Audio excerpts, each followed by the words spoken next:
Você está ouvindo o podcast Lendo e Ouvindo Fantasia, com os autores Igor Feijó, Eduardo Spor e Luiz Henrique Batista.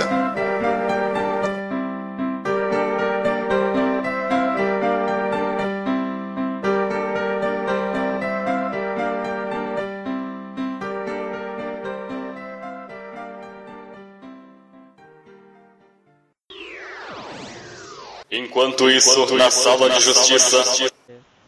Muito bem, meus amigos, sejam bem-vindos. Esse é o nosso primeiro podcast da Liga dos Escritores e estamos aqui com a honra do mestre da fantasia, Eduardo Spor. Pô, cara, valeu, a honra é minha, na verdade, estar aí com vocês aí. Pô, sempre batendo um papo aí sobre literatura. Pô, já adoro falar sobre isso. Fizemos alguns podcasts lá no meu blog sobre literatura. É um barato esse papo, então espero tá acrescentando aí junto com a galera aí alguma coisa à conversa. Com certeza que tá. E na outra ponta da bancada da mesa nós temos Luiz Batista. Fala pessoal, tudo bem? Eu sou, talvez vocês me conheçam ou não, como autor de Os 12 Guardiões da Luz. Estamos aqui com a ilustre presença do Eduardo Spor para participar do nosso primeiro podcast e vamos ver o que vai rolar aí. Então é isso aí, meus amigos. Eu começo colocando aqui na nossa mesa de ideias, ela, a própria, as ideias de um autor. Como que elas surgem, como que elas se formam. Na visão de vocês, como seria esse processo de ter uma ideia? Seria algo mais natural ou existe algum meio mecânico para isso? Pô, então, cara, eu acho assim, que vai variar de cada pessoa, né? Acho que varia de pessoa para pessoa, não tem uma regra, não tem nada. Agora comigo eu digo o seguinte, começa as ideias, eu tenho muitas ideias assim, que eu acho o seguinte, o escritor, ele é engraçado porque ele tem aquela coisa, o escritor não trabalha, tá? O escritor eu acho que talvez um dos poucos profissionais que trabalham, não, vou falar poucos que eu posso estar desmerecendo o trabalho ali, mas é que trabalha 24 horas por dia, inclusive quando está dormindo. O escritor trabalha quando está dormindo. Então, sempre que você, né, vê uma coisa, vê sei lá, vê um filme, uma coisa, ou lê um outro livro, ou mesmo no dia a dia, conversas com os amigos, jogos de RPG no meu caso, tudo, né, vão surgindo as ideias. Tem até aquela questão de... aquela clássica, né, que você diz, você trabalha em quê? Sou escritor. Então, mas você trabalha em quê? Tem isso ainda hoje. Quem nunca passou por isso? Né? Exatamente. Mas, então, aí eu acho que é isso, cara. As ideias vêm assim. Agora, o lance, na verdade, muita gente tem essas ideias, né? Por exemplo, tem muitos amigos meus que, por exemplo, joguei RPG a vida inteira com eles, eles têm muitas ideias e tal. Mas o escritor não é só ter ideias. O escritor é aquele cara que ele pega as ideias e coloca no papel, ele escreve. Né? Então, para isso, você precisa fazer o que é mais difícil, no caso, que é organizar tudo mais. Depois que você organiza, aí existe sim um processo de você, vamos colocar assim, ter a ideia forçada que você usa depois e ter as ideias espontâneas que vem. Você vê as ideias espontâneas, você começa a pensar no roteiro e o roteiro vai ficar cheio de buraco. Aí você vai precisar, né, trabalhar naquilo, né, e como já falei até alguns nerdcasts e tudo mais, você tem que procurar as referências e né, ler outros livros, filmes e tudo mais, é na hora que você precisa de um processo, sei lá, passar 2 meses de escrever o livro concentrado para fechar aquele roteiro que você, aquela guideline, ou qualquer coisa como alguém chama, tem gente que chama de escaleta também, em cinema chama de escaleta, para você fechar o roteiro do que você vai escrever. Então acho que são os 2 processos, né? Mas aí as ideias surgem, né? As ideias surgem porque você tá ligado nelas. Eu acho que essa é a diferença assim, do escritor mesmo. O escritor ele tá sempre antenado, acho que a palavra é essa, sabe? Uhum. Surge em todo lugar. Eu coloco aqui, o meu caso é muito bizarro, porque assim, eu não consigo ficar programando muito as coisas. Eu sou meio Stephen King, eu só sento e começo a escrever. E aí aquelas ideias vão surgindo, tomando forma meio que sozinhas. Eu não paro pra fazer cartões de guia, nem nada disso. Meus personagens eles estão vivos constantemente na minha cabeça. Então, assim, eu nunca esqueço nada do que eu tô escrevendo. Uhum. É bem bem assim, sabe? Eu não consigo ficar escrevendo. Às vezes eu escrevo até pra me habituar, só que aí no meio da trama eu vou olhar o que eu escrevi, não é nada daquilo, sabe? Já saiu totalmente do que eu tinha escrito. Eu vou caminhando nessa forma meio intuitiva, eu diria. Como eu falei, cada um tem o seu processo. Né, o que aconteceu? Quando eu era mais jovem, eu sempre escrevi, desde os 6 anos de idade eu escrevo. E aí, quando eu era adolescente, tentava escrever. E eu comecei a escrever algumas histórias e parava no meio. E aí eu descobri que, no meu caso, veja bem, aí não estou julgando nem dando aula nenhuma, estou falando no meu caso, na minha experiência. Eu descobri que eu parava no meio porque eu pensava no começo da história, até tinha um fim, mas de repente eu não sabia o desenvolvimento, aí parava muito tempo para pensar, quando eu voltava o troço já estava meio, né, obscuro, perdi o fio da meada. Então eu descobri que o método que eu fiz para mim, e que alguns outros escritores usam também, que é ter esse roteiro aí, porque aí eu não me perco, eu já sei, óbvio, pode mudar, assim, como eu faço, tá? E aí, mas pelo menos eu não fico perdido como eu ficava. Eu fui aprendendo por tentativa e erro, eu fui fazendo, aí eu me perdia, aí eu, então, escrevi, uma vez que eu escrevi um conto, que eu consegui escrever ele todo, porque eu, tinha as etapas e tudo mais. Então aí, né, fui, mas é claro que isso também é só um método meu, que, né, é só, não se aplica a todos também, né? E você, Luiz, como é o seu processo de ideias? Eu costumo dizer que ter ideias é a parte mais fácil da escrita. Eu tenho tanta ideia que eu não sei o que fazer com tanta ideia. O difícil é o quê? É desenvolver a ideia, transformar aquilo em algo que tu vai querer ler, que as outras pessoas vão querer ler, desfragmentar aquela ideia, transformar ela numa história. É aí que, segundo a... Desculpa, o Azaghal já disse, né, que de ideias o mundo tá cheio. Ele falou uma vez. A cabeça do escritor mais ainda. Uhum. Todo mundo tem muitas ideias que... eu poderia escrever um livro com isso, poderia usar essa ideia de alguma forma, mas é só aquela ideia pendurada, assim, tu não sabe bem o que fazer com ela e ela vai ficando de canto. Eu tenho incontáveis ideias desse tipo. O que eu costumo fazer, eu até sinto uma inveja branca, assim, de quem consegue sentar, escrever e tirar uma história, assim, do plano ar. Eu não faço isso. Eu deixo a ideia muito tempo em banho-maria, assim, tá? Isso, cara. Cozinhando ela, cozinhando em fogo branco. Inveja branca pode. Eu deixo a ideia muito tempo, assim, vou pensando, mas como é que eu vou desenvolver isso? Eu vou puxar para que lado? Vai ser algo mais adulto, vai ser mais juvenil, vai ser mais pesado, mais leve? Como é que vai ser? Quais as possibilidades? E a coisa vai tomando forma, assim, eventualmente eu penso tanto naquilo que ela começa a aparecer o caminho certo. E todos os outros, né, são caminhos errados. Eu olho para eles, não é dessa forma que eu quero desenvolver essa ideia.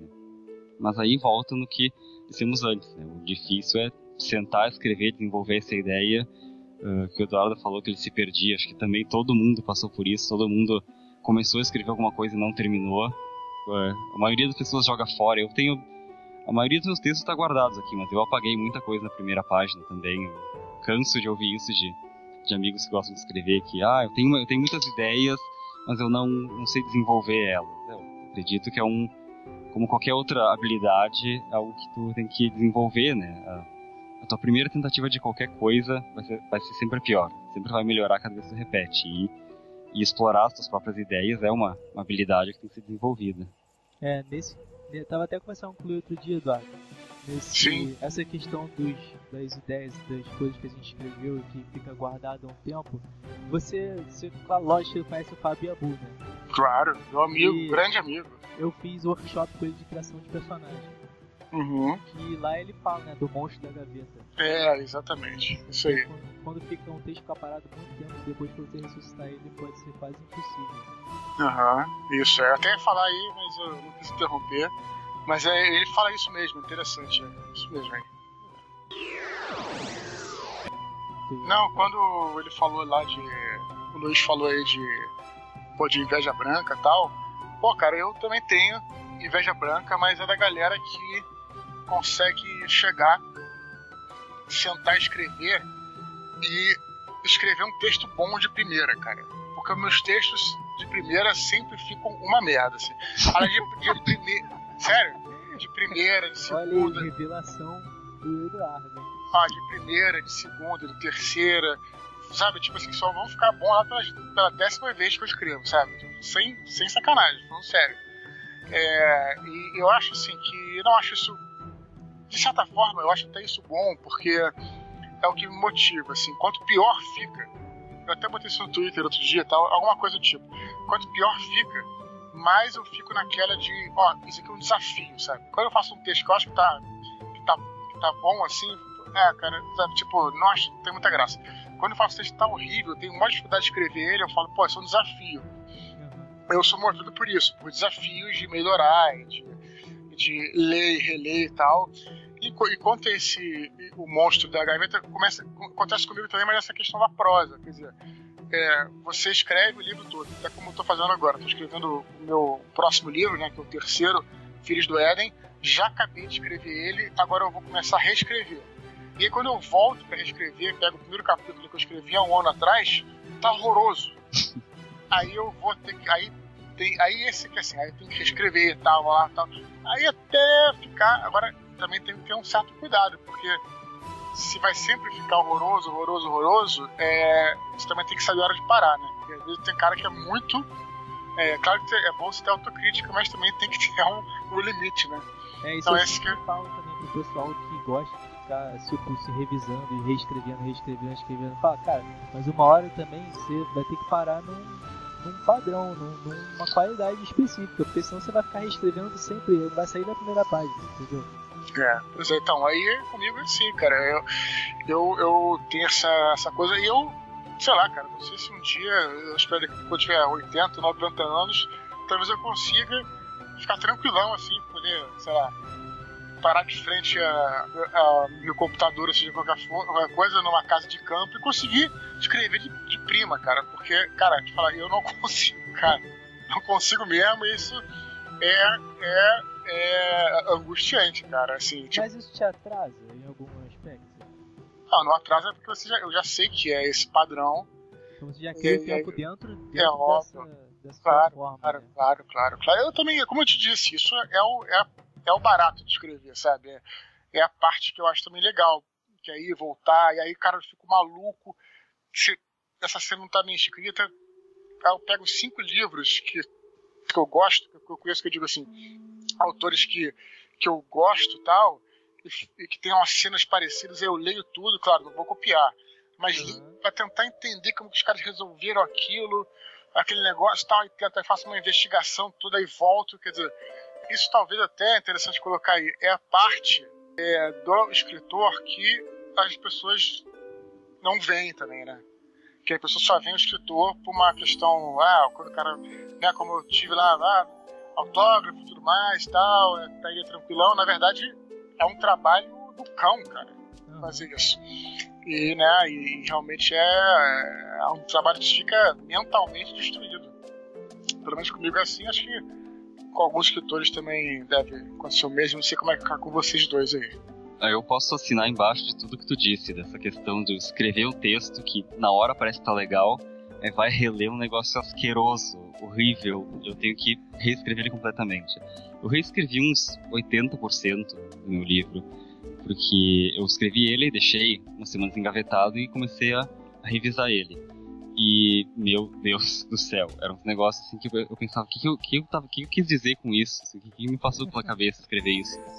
E aí eu pegava aquelas mesmas ideias, mantinha o roteiro mais ou menos parecido e reescrevia, e se não estava satisfeito, reescrevia de novo.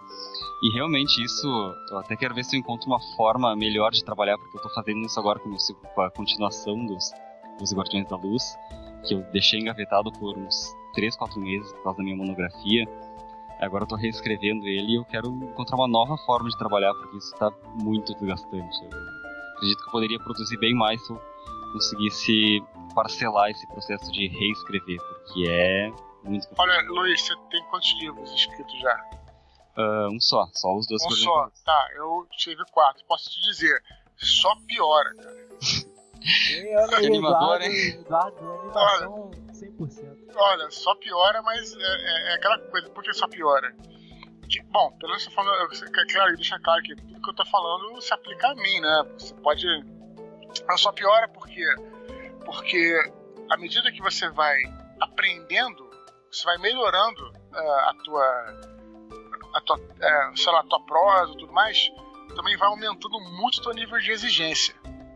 Como você, sei lá, luta judô lá, você tá na faixa branca, aí tu vai pegar os caras na faixa branca, vai ser difícil e tal. Quando tu vai na faixa preta, vai saber muito mais, mas tu vai pegar os caras casca grossa, é mais ou menos isso. Então, quanto mais você vai aprendendo, mais o seu nível de exigência vai subindo muito. Então, no meu caso, cara, tudo bem, ter 4 livros escritos não é muito, sei lá, mas eu te diria, cara, até agora sim. É muito sim, Eduardo. Olha o tamanho dos teus livros, cara. Não, mas eu digo assim, pô, tem gente que tem, sei lá, 50 livros, Stephen King, obviamente sem querer me contar. No Brasil, pô, várias pessoas que eu conheço já escreveram, pô, André Bianco, pronto, que é meu amigão. O cara tem 13, 14, 15 livros escritos. Uma coisa, mas como eu falei, Luiz, eu acho que também é um pouco, assim, vamos dizer assim, talvez o barato da coisa, porque, né, você vai escrever e você talvez não tivesse o desafio de melhorar, o desafio de pegar aquele texto, né, então acho que eu já encaro dessa forma, mas é angustiante sim, cara. É a mesma coisa que ele já coloca lá, sempre quando termina o livro ele coloca uma mensagem falando que acabou, mas que ele vai entrar no processo de reescrita. Isso é básico, não é, Dado? Sempre faz isso. Como eu disse, eu falo até nos cursos aí que eu ministrei, assim, que um dos tópicos lá é que eu só considero, assim, justamente eu digo o seguinte, o livro ele só começa a ser escrito quando ele começa a ser reescrito, porque eu encaro a primeira texto como um rascunho, porque é assim que você tem que ver, pra você não ficar desesperado, tá entendendo? Porque também, se você olha, você acabou de ler o livro, como eu falei, eu voltei pro primeiro capítulo, tá horroroso, aí assim, aí beleza, tipo assim, é um rascunho, aí tranquilo, porque se esse aqui já é o produto quase final, aí caraca, aí entra o desespero, entendeu? Então eu falo sempre isso, sabe? Mas também para forçar as pessoas a escreverem, assim, também eu tô falando a experiência, tô brincando e tudo mais, mas a gente também tem que ver a experiência de grandes escritores como Ernest Hemingway. Ele falava muito isso, o Hemingway ele batia muito nessa tecla, que ele escrevia os livros dele pelo menos 20 vezes, e ele escrevia à mão, depois passava para máquina de escrever, sempre escrevia primeiro à mão, né? Hoje em dia sempre escreve à mão, mas o que ele quer dizer é que você tem que fazer muitas revisões, muitas coisas, e pelo menos e olha que ele é um grande mestre, né, da literatura, principal, talvez um dos principais escritores aí modernos, enfim. Mas uma coisa que eu queria falar naquela questão das ideias, que eu acabei esquecendo, é que de vez em quando eu e o Luiz, a gente participa de alguns grupos de escritores tal, que são muito grandes, tem mais de 1000 pessoas, e o que a gente vê, não sei se isso está funcionando um hábito na literatura, que são pessoas que perguntam muitas coisas, mas como se elas quisessem que aquele problema fosse resolvido pelas outras pessoas e não por ela mesma. No caso, as ideias de outras pessoas inseridas no próprio texto da pessoa. Em vez dela buscar a resposta para aquilo, ela quer a intervenção de terceiros. E aí, como seria isso? Caso pessoas que não pedem ajuda, mas pedem que os outros solucionem o problema para ela. Eu não consigo continuar minha história, sei como fazer tal personagem. E eu pelo menos acho isso muito estranho, assim, não sei como alguém conseguiria deixar outra pessoa resolver esse problema para ela. A gente gravou até, se quiser até pode colocar no link desse post, se você quiser, um podcast no meu blog, onde eu chamei o Afonso Solano, Luiz Eduardo Mata e o Leonel Caldela. A gente falou sobre várias coisas, inclusive isso aí que você está perguntando. E o que exatamente, mas é o número 12, onde a gente fala, aliás, eu não estou falando por mim não, porque eu até falei quase nada no programa, foi eles que falaram e dando as opiniões dele, que são excelentes. O Leonel Caldela falou exatamente algo nesse sentido. Ele disse que é aquela coisa, cara, às vezes a pessoa assim, ela tá com uma dificuldade, é claro, e também tudo bem procurar ajuda e tal, mas a verdade, bem da verdade, assim, a única coisa que funciona é você escrever, sabe? É difícil falar isso, não tem fórmula mágica. Fórmula mágica para sucesso aí cada um obviamente vai interpretar, não precisa ser dinheiro e tal, qualquer coisa assim, mas você conseguir alcançar aquilo que você pretende, não ter outra, cara, é trabalhar, sabe? Não tem outra coisa. Eu, por exemplo, falo por mim, assim, esse ano 2014, eu fiz pouquíssimos eventos para ficar trabalhando. Alguns meses eu trabalhei 10 horas por dia direto, trabalhei assim sem parar assim, e trabalhei mesmo. Mas eu não estou falando por mim, nem para achar que eu sou o máximo, muito pelo contrário. Estou dizendo como é que é a rotina dos escritores, que vocês também devem passar. O Luiz aí, que já vai lançar o segundo livro, pelo que ele falou, certamente já passou por isso e tal. Só tem um jeito, você chegar e escrever, entendeu? Às vezes a pessoa tem... Tô na batalha também pra lançar o segundo.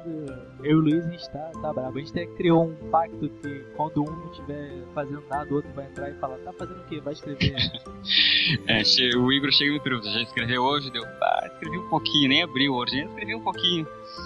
Não, mas parece que eu diria assim que é um momento crucial na carreira de todo escritor, todo aspirante escritor, quando ele percebe o óbvio, que o livro não vai se escrever sozinho, que aquilo só vai acontecer quando ele abrir mão de outras coisas, baixar a cabeça e escrever.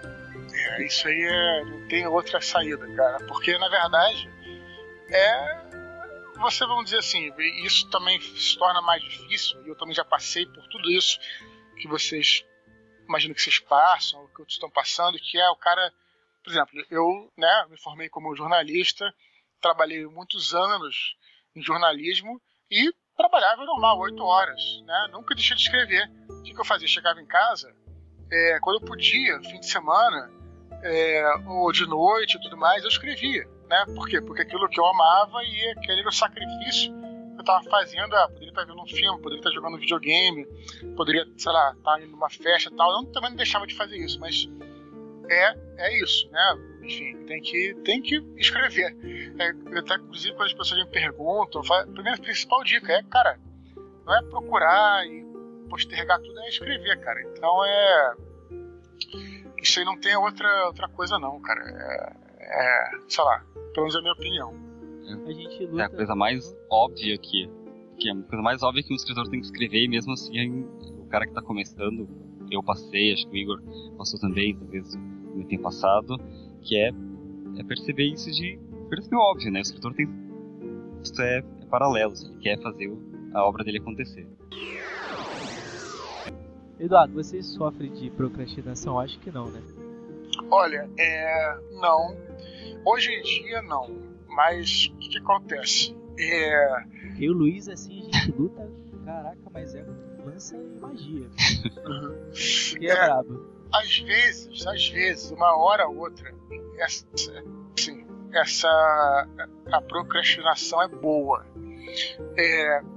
Eu sinto isso às vezes, mas eu não chamo de procrastinação, porque, na verdade, assim, isso é perigoso para falar, porque a galera vai achar que também pode ficar procrastinando a vida inteira, mas assim, às vezes eu acho que eu tenho um roteiro, eu sei como eu vou escrever, mas assim, tudo vai ser a maneira como você vai escrever, a maneira como você vai começar o capítulo. Às vezes eu acho que eu não tô com a ideia boa pra escrever aquilo. E geralmente, sei lá, passo o dia inteiro sem escrever, mas também não passo o dia inteiro sem escrever, mas estou fazendo alguma coisa relacionada ao livro.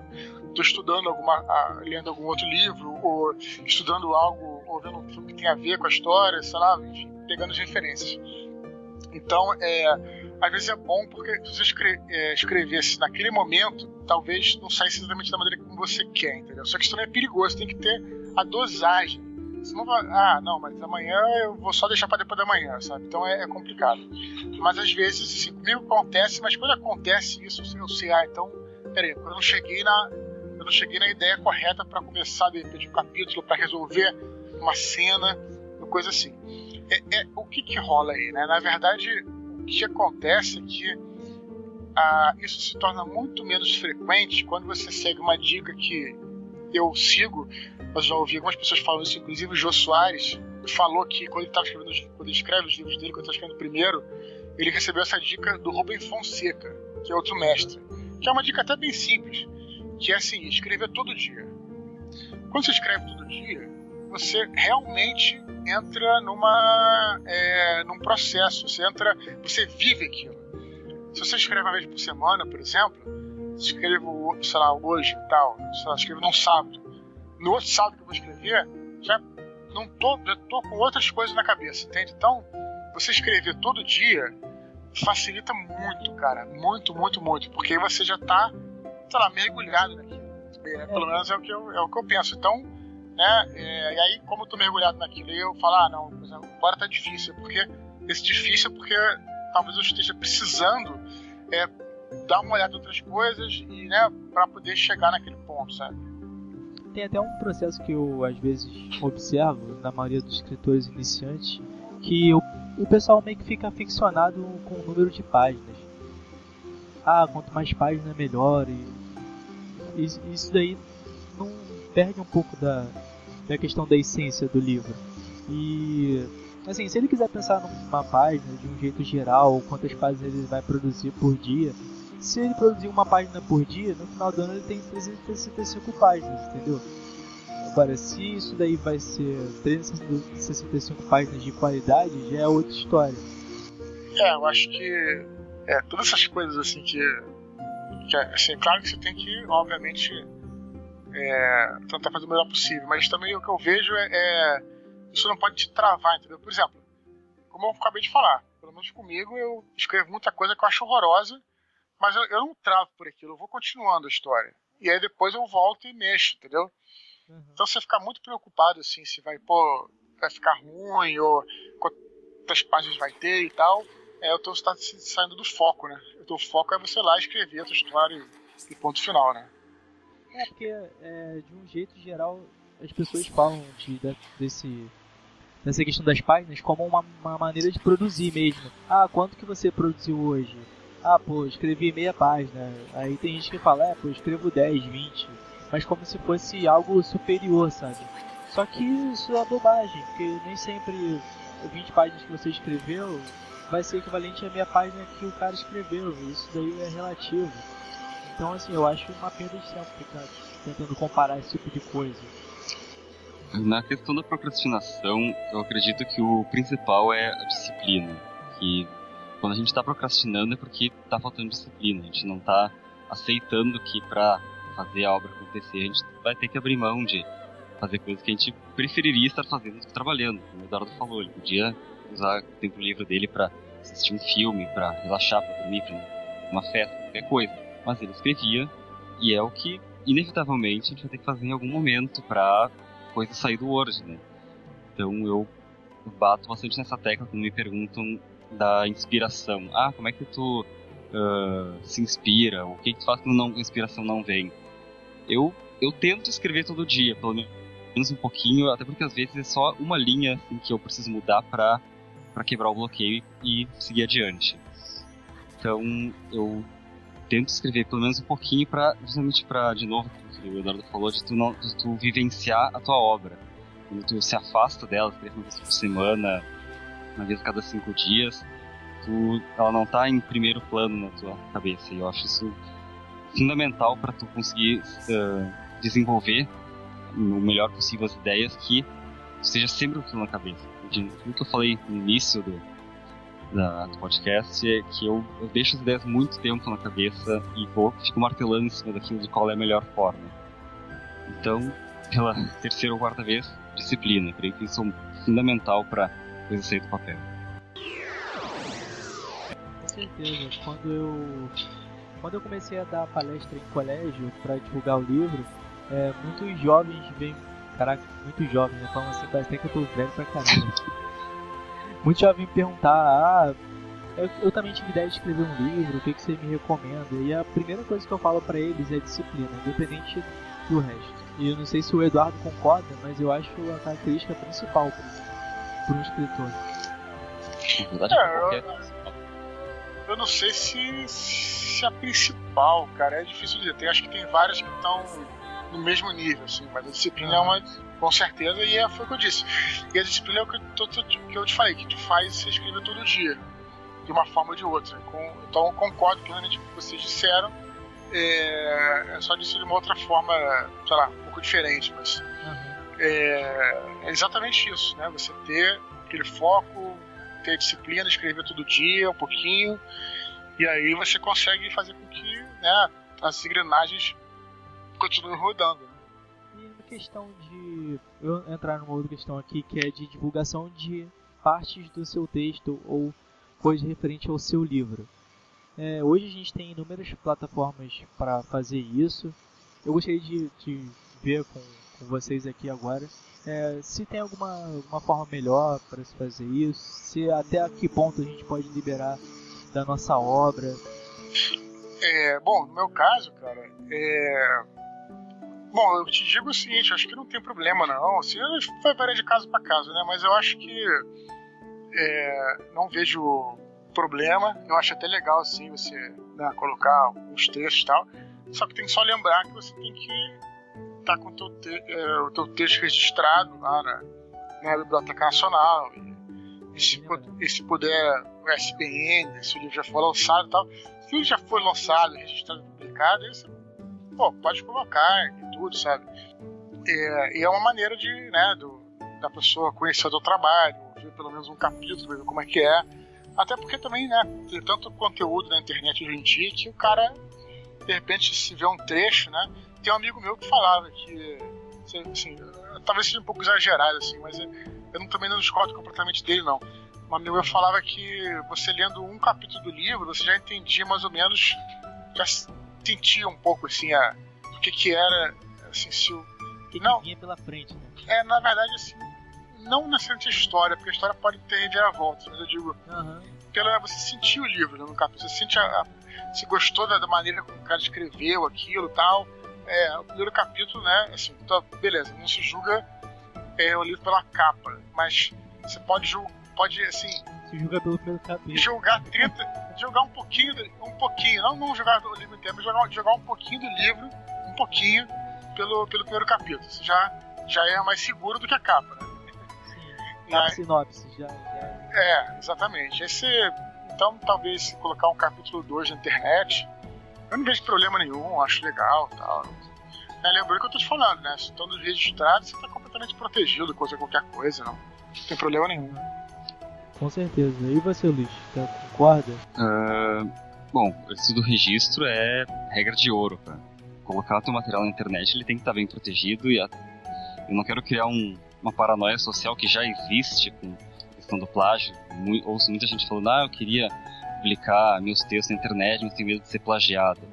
Acredito que no momento que teu trabalho for público, mesmo estando protegido, sempre pode acontecer alguma coisa assim, sempre alguém sem noção, e gente sem noção não falta por aí, pode querer roubar o teu trabalho, mas como já foi dito aqui, se ele estiver protegido, tu vai poder provar na justiça que o texto é teu.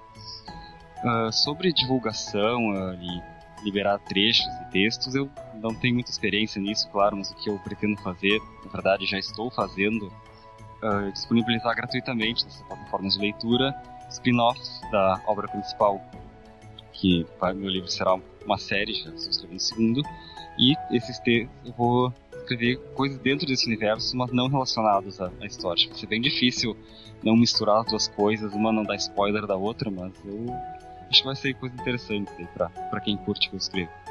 Agora, quando essa questão do plágio, da paranoia do plágio que o Luiz falou, eu acho que na verdade, assim, foi como ele disse, sabe? Tipo assim, você estando protegido não tem como ser plagiado de jeito nenhum.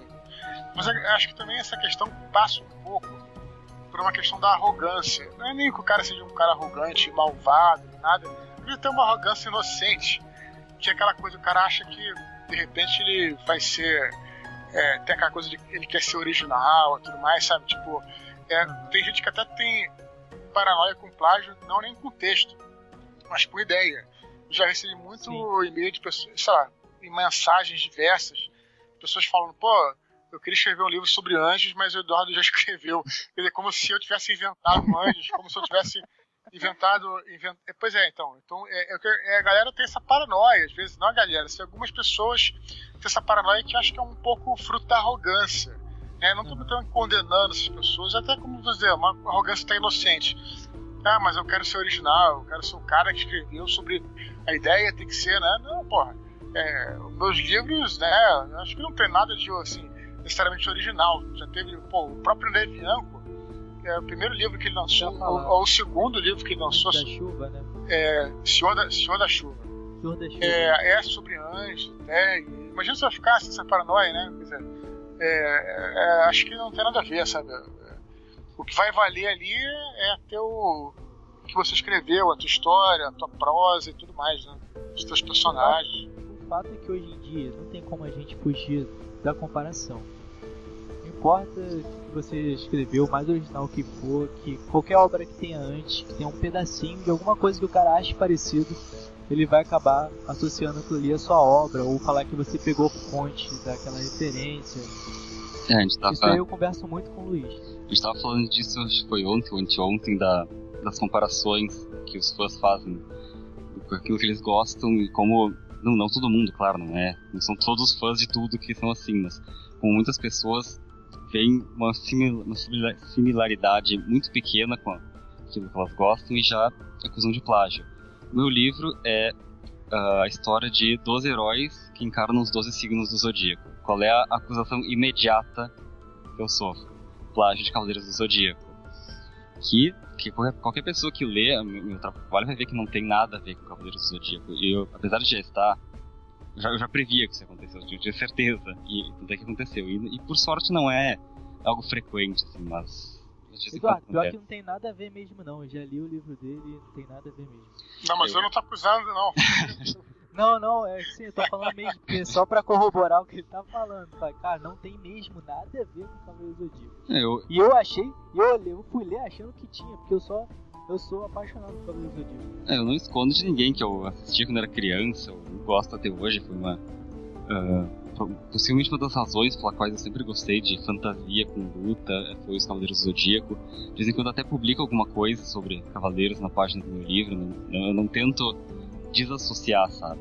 Eu digo pra pessoa, ó, lê lá, se tu encontrar uma coisa parecida, tu me diz. E nunca alguém leu meu livro e disse, achei aquilo ali parecido, não. Eu só fico bolado quando pessoas que não leram vêm com essa história do plágio, que normalmente é o que acontece. A pessoa não leu, ela não leu nem a sinopse, não sabe do que se trata o livro, ela só vê lá os signos e assume. Plágio de Cavaleiros do Zodíaco. São os famosos haters de graça, né? É aquilo que o Eduardo falou, né? Vê uma coisa sobre anjos, é plágio da Batalha do Apocalipse, ou a Batalha do Apocalipse plagiou aquele livro. Como se ou qualquer um dos autores tivesse inventado os anjos, ou tivesse direitos autorais sobre anjos. Não sei se o Eduardo passou por isso, ou se ele recebeu algum e-mail, mensagem, mas deve ter recebido fazendo alguma comparação maluca, ou o cara viajou numa ideia achando que era uma coisa e não foi nada aquilo que você quis passar. Falam muito, no meu caso, comparando com o que o Luiz falou, falam muito do Supernatural, né? Sendo que na verdade eu nunca vi o Supernatural e na verdade eu comecei a escrever o livro muito antes de existir o Supernatural. Uhum. Mas o que eu acho legal é que, pelo que eu ouço, tanto as minhas histórias quanto as histórias da série, né, do Supernatural, elas beberam na mesma fonte que provavelmente foi Vertigo, né, os quadrinhos do Vertigo, Constantine, Hellblazer, Preacher e tudo mais, Sandman, e também naquela trilogia Anjos Rebeldes. Então por isso talvez tenha semelhanças, mas eu posso garantir que eu nunca vi, então não posso dizer. Mas enfim, mas o que eu ia dizer é o seguinte, cara, assim, na medida que você tem uma imagem pública, você tem uma obra que você coloca, você está sendo suscetível a ser acusado de qualquer coisa, de ser julgado de qualquer maneira. Isso é uma coisa que o cara tem que aceitar. Uma vez que ele é escritor, ele tem que aceitar, qualquer outro artista e tal, isso ele tem que aceitar, assim, não aceitar, ele tem que entender que isso vai acontecer. Então, não adianta tu ficar puto, assim, ficar chateado com o cara que você falou bem do hater, né?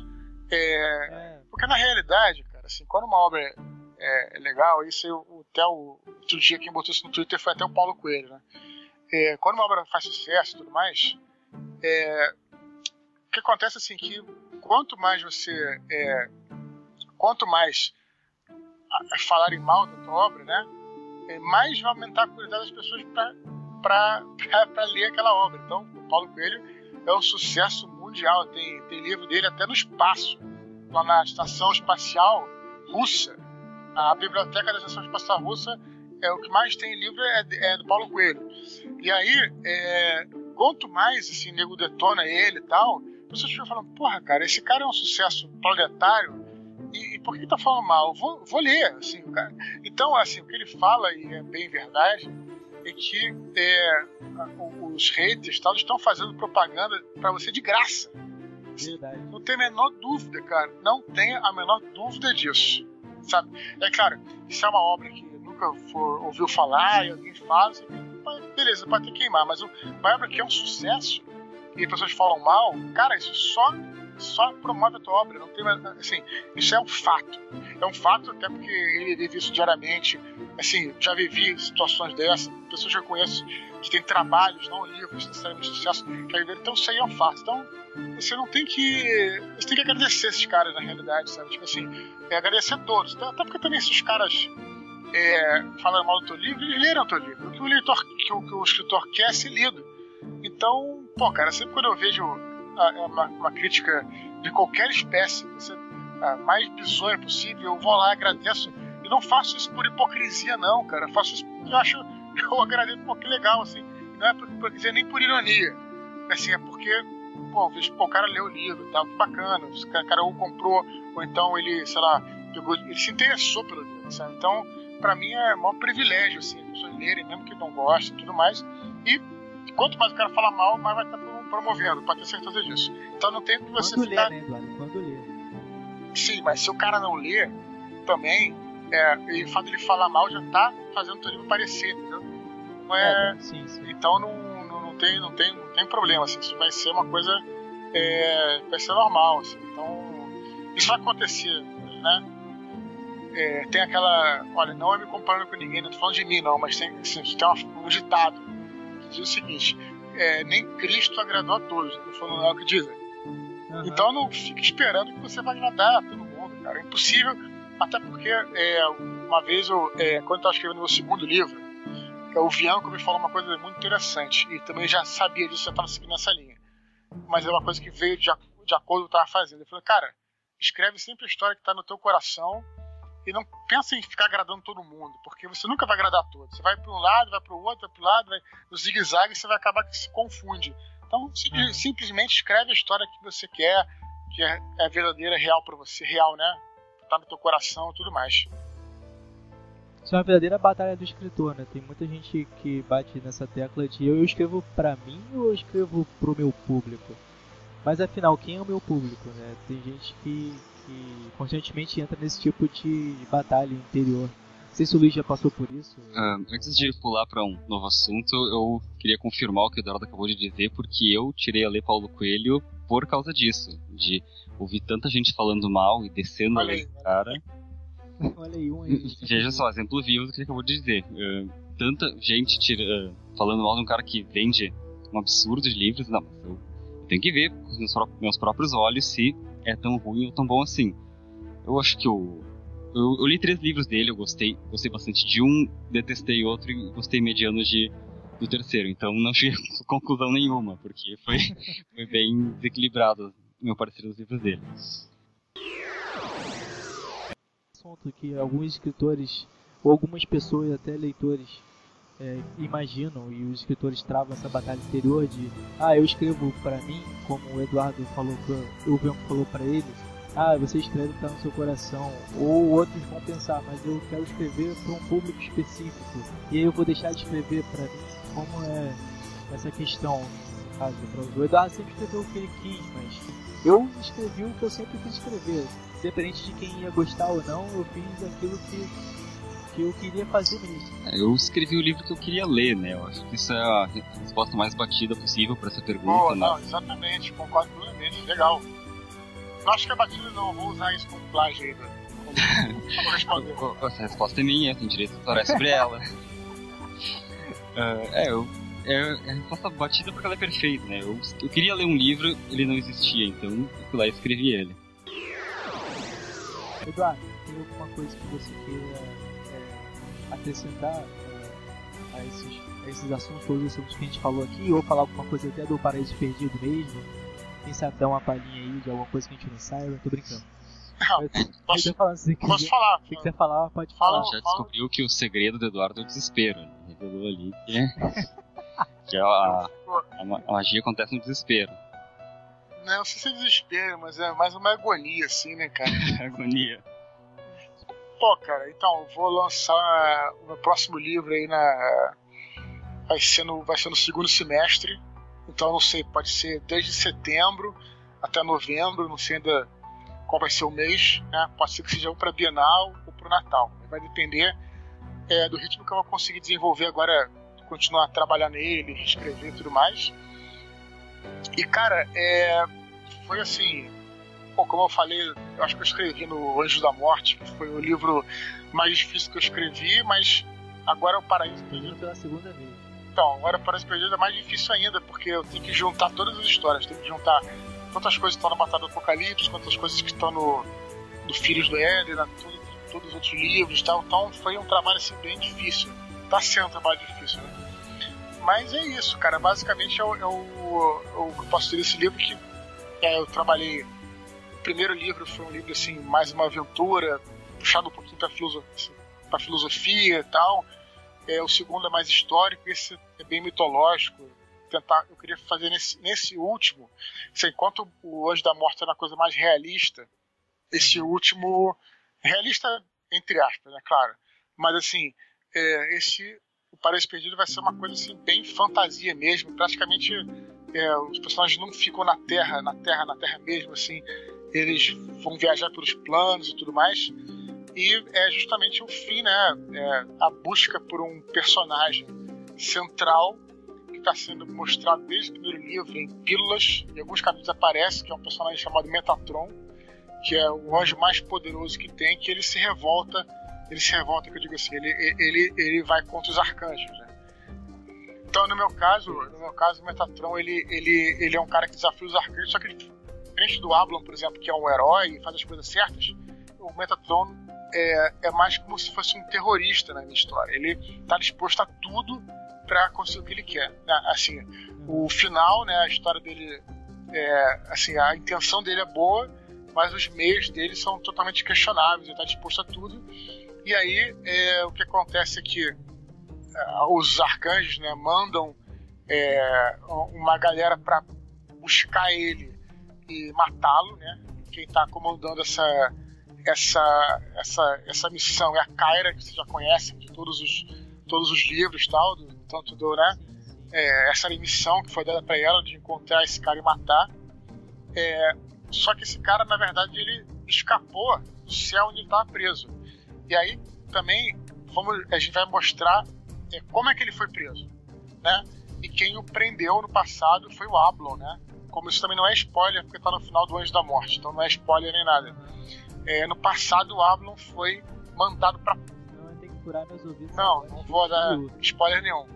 Então o Ablon foi mandado, antes do Ablon ser renegado, ele foi mandado no passado para capturar esse cara. Então, na realidade, assim, é uma história que se passa, uma parte dela se passa em Asgard, né, que é quando a Kyra, o Ismael e o Urakin vão resgatar primeiro o Daniel, que está lá em Asgard, está perdido lá e tal. A segunda parte se passa na Terra antes do dilúvio, que a Ablon, Star e Orion vão atrás do Metatron para prendê-lo. E a terceira parte é a Kyra, essa galera na Terra, né, em outros lugares que eu não vou falar e vai ser spoiler. Hoje em dia, todo o grupo reunido atrás, né, do Metatron para matá-lo. Então essa é a história, né? É uma busca pelo Metatron no presente e no passado. Deu vontade de ver. Então o que acontece? Mas o que é a essência do livro é justamente agora, como, né? Porra, você tá falando de Ablon, tá falando de Kyra, você tá poderosa, Daniel tá junto, Urakin, essa galera toda, Metatron, que é o primeiro anjo. Então vai ser um livro bem de fantasia mesmo, né? Quase não se passa assim na Terra física, né? Vocês estão, tem uma hora que estão em Asgard, estão na Terra há muitos anos atrás, que é uma Terra diferente de tudo, né? Antes do dilúvio, né? Então uma coisa meio assim, Conan e tal, sabe? Feiticeiros e tudo mais. Depois outras partes, outras dimensões e tal. Então e é difícil pra caramba pra unir tudo que eu falei de todos os livros, né? Do Batalha, nos outros livros. Então esse é o grande, é o que vai ser do Paraíso Perdido. Eu tenho que trabalhar ele com muita calma para não sobrar ponta solta, para não, né, falar algo que contradiga com alguma coisa que eu já tenha dito e tal, né? É mais ou menos isso. Queria te agradecer por ter participado aqui. Essa não vai ser nem a primeira nem a última, porque com certeza a gente vai te chamar mais vezes. Porque, como eu falei, você é o padrinho aqui do podcast. Tá bom. Abusaram da sua boa vontade, claro. Obrigado, cara. Na verdade, ele acha legal, assim. E eu te agradeço e pode me chamar quando quiser aí, que a gente, óbvio, né? Talvez eu não possa imediatamente, mas a gente vai se falando aí. Isso aí. Você quer falar mais alguma coisa pra galera? Não, cara, não. Só agradecer aí. Poxa, agradecer a vocês aí terem me chamado e tal. E espero estar de volta nos próximos aí. É isso aí, pessoal. Eu espero que não fique muito massivo pra vocês, que o papo seja teor agradável Esperamos ter pros acrescentado ouvidos. alguma coisa. Acredito que sim. Exatamente. Bom, na minha opinião, o do Luiz não representa quase nada, mas nós temos aqui o nosso querido Eduardo Spock, que falou bastante. E com certeza eles vocês podem escutar. É isso aí, galera. Até a próxima. Até a próxima, valeu.